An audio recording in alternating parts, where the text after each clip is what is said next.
This is what the Chinese government wants you to see. Two little girls in hospital recovering from their injuries. Information was hard to come by on the fate of the children, even for their parents.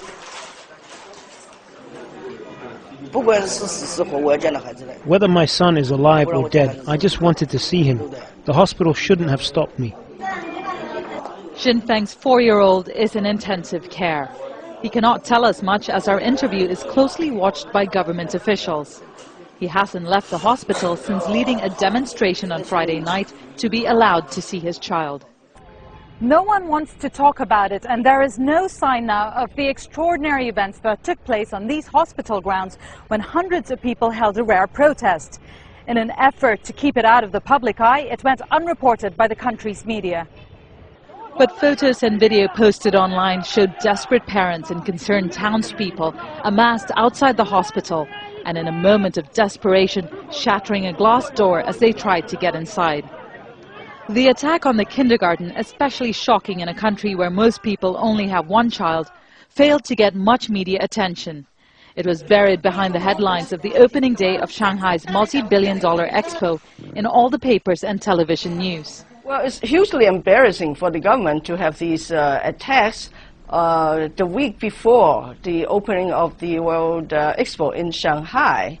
And then government is also worried that the practices will spread. I mean, there will be attacks on children. A sign behind the kindergarten gates now lets passers-by know that none of the victims had died and their parents are with them. The government sent the same message by text to the residents of the city.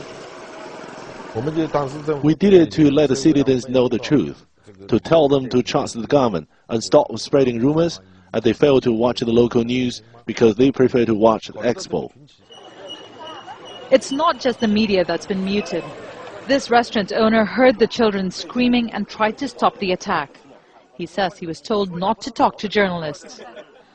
As we tried to find out more about the children's recovery, doctors within earshot of officials from the Ministry of Propaganda tell us they are fine, despite 4 of them still in the intensive care unit. No problem. We are just observing the children. They will be home soon. The diagnosis betrayed by Xin Feng's eyes. In an earlier phone call, he told us his son was fighting for his life. The reality, heavily guarded information behind the steel doors of the intensive care unit. And they'll remain shut until the government decides otherwise. Devi Gopalan, Al Jazeera, Taixing, Jiangsu Province, China.